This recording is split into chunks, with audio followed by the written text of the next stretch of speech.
Hello बच्चों, let's start this question. So this question says, a 75 kg person weight 735 Newton on the surface of the earth.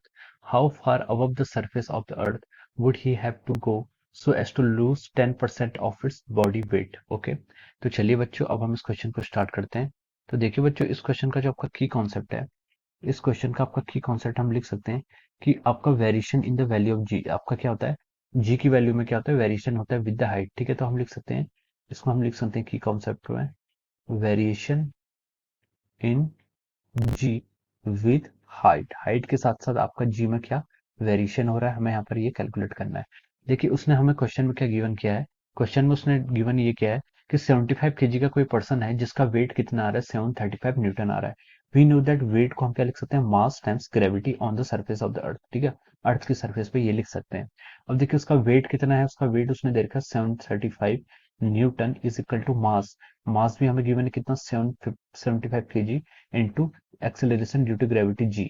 तो हम यहाँ से जी की value अगर लिख सकते हैं 735 डिवाइड बाई 75, तो यहाँ से जो आपको जी की वैल्यू आ रही है वो आ रही है आपकी 9.8 मीटर पर सेकंड स्क्वायर। ये आपकी क्या आ गई, स्मॉल जी की वैल्यू आ गई है। ठीक है, on the surface of the earth. अब उसने बोला कि how far above the surface of the earth would he have to go so as to lose 10% of his body weight. ठीक है, अब देखिए बॉडी का वेट चेंज होगा, इसका मतलब है कि देखिए वेट क्या होता है, मास टाइम्स क्या होता है, जी होता है। मास तो आपका कांस्टेंट रहता है, तो चेंज किस में होगा, जी में ही होगा ऑब्वियसली। ठीक है, तो हम कितना ऊपर जाए अर्थ के सरफेस से, जहां पर हमारे जी की वैल्यू क्या हो जाए, लूज हो रहा है, तो मतलब जी की वैल्यू कम हो जाए। ठीक है, अब देखिए उसने बोला है कि so as to he have to lose 10% of his body weight, मतलब 10% उसको अपना जी की वैल्यू घटानी है क्योंकि मास आपका कांस्टेंट है। ठीक है, अब देखिए आपका वेरिएशन क्या होता है, जी का, जी का वेरिएशन होता है जो हाइट के साथ, हम उसको जी डैश लिख रहे हैं आपका किसी हाइट पर, इसको हम लिखते हैं g divide by 1 plus h divide by r का स्क्वायर। यहाँ पर एच के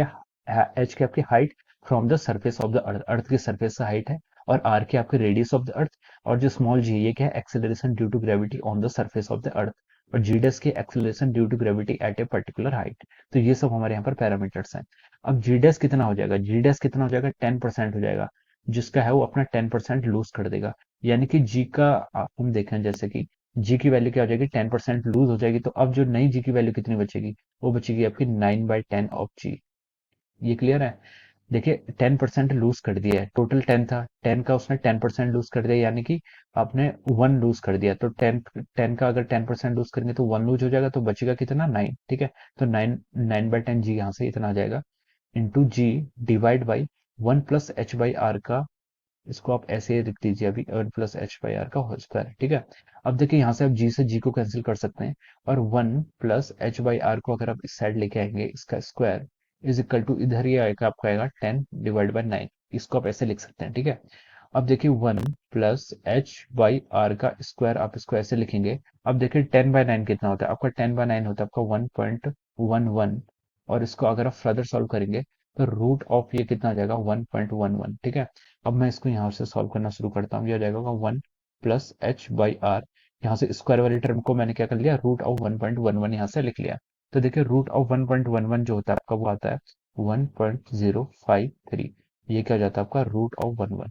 अब हम यहाँ से देखिए, हमें क्या निकालनी है, एच निकालना है, एच की आपकी हाइट। तो हम यहाँ से एच को क्या लिख सकते हैं, हम यहाँ से लिख सकते हैं, देखिए h/r इज इक्वल टू, ये 1 को सेट ले जाएंगे तो बचेगा 0.053, और यहाँ से हम लिख सकते हैं एच जो आपकी हाइट है वो आएगी 0.053 इंटू रेडियस। रेडियस किसकी, अर्थ की, अर्थ की रेडियस कितनी होती है, 6400 किलोमीटर्स, ये क्या होती है आपकी अर्थ की रेडियस होती है।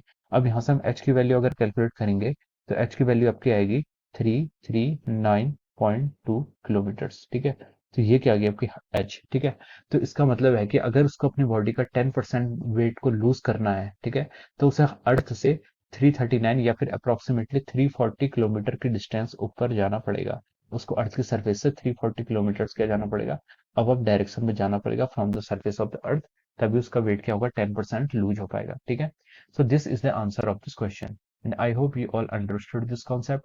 All the best.